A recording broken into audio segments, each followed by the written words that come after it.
Assalamualaikum warahmatullahi taala wabarakatuh di sana. Kini ko ndak namuh le do mengecek mengeluh. Mari-hari komentar nak masuk kini dari sana. Lah. Urang lah babuek. Terlepas itu orang babuek buruk atau babuek elok. Nah jadi orang babuek nak mengecek duduk skor duduk sinan dapat piti popularitas. Lah masuknya kini para mandi. Ya. Mambiak limbago, mambiak kekuatan ateh namo niniak. Mandi ko para niniak. Niniak ko lah yang niniak Hindu. Ya. Dan niniak mama do. Niniak mama ko ndak do kalau mama do. Nang kini ko nyoborongnya deh pengulu datuk sesaduanya istilah niniak mama ko. Nya mengaku lo kadang bahasa batua. Kalau niniak pedusi, mama baru laki-laki. Jadi majulah para mande harus menguasai silsilah ulayat pusako.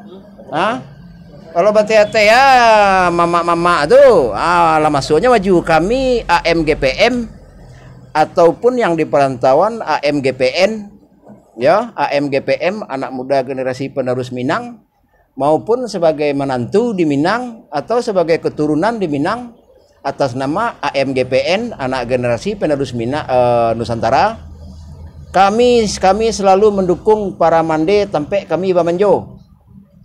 Karena selama lah kami percayakan kepada laki-laki Minang atas nama gala pengulu datuk pendito malin menteri berlang bate gini kok.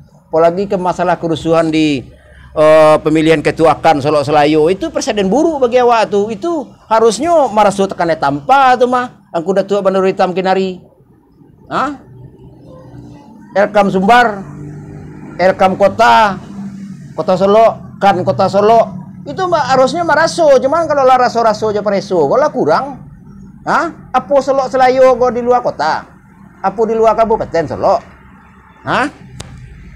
makanya kecembur, dukung kaderisasi dan penyadaran, makanya ambo sampai hadir di rape ketua, di rape Elkam Kota Solo itu dulu mau usulan program kaderisasi alih generasi, salah satunya dek mana sase itu niniak kecil orang mama kecilnya, niniak kami ko Payuang Panji, Umbun Puro, Pudiang Ame, itu para mande kami.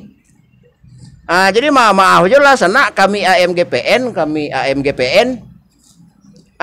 terserah mengecek aja lah mama ko, inge dan kami impok lah. Lah sedih kami mencilek para mandi, para putih gini bukan zolimi mentang-mentang kerantau hak lah hilang aja. Bala alasan bahwa kadai bajua. Ala ndak batu aturan je susunan ko. Alah ndak aturan je susunan leluhur apa pakai rolai. Nang kala mak de parwi surang aja nampak gini oleh Dan kami di ranah adat ko kami muda-mudi kami tahu didukung undang-undang. Pemajuan dan penguatan nilai adat budaya kok kami tahu je undang-undang tentang pemerintah yang mendukung ranah adat kok.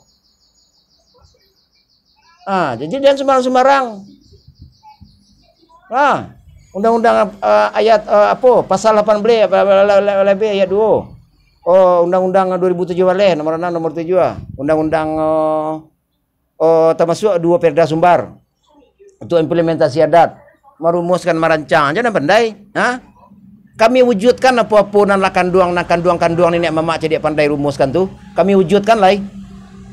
Kami nak wujudkan. Dan itu menjadi senjata makan Tuhan bagi angku-angku tuan-tuan. Kerana angku-angku tuan-tuan tak sadar apa nan lah barumuskan dah apa buek dah lah. Lepas saya kami selingkaran Minang Darat atau di posisi itu lah kasihan nambo mencari di posisi entong tu gara-gara bupati ko tu di Pasaman mau itu lo masalah plasma sawit ko mau itu lo.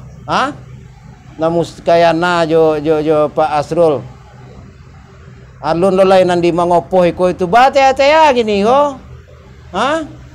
Makanya kalau menyepelekan kaderisasi oleh generasi mulai dari maknawi, sejarah, hukum, bate-ate infrastruktur jo.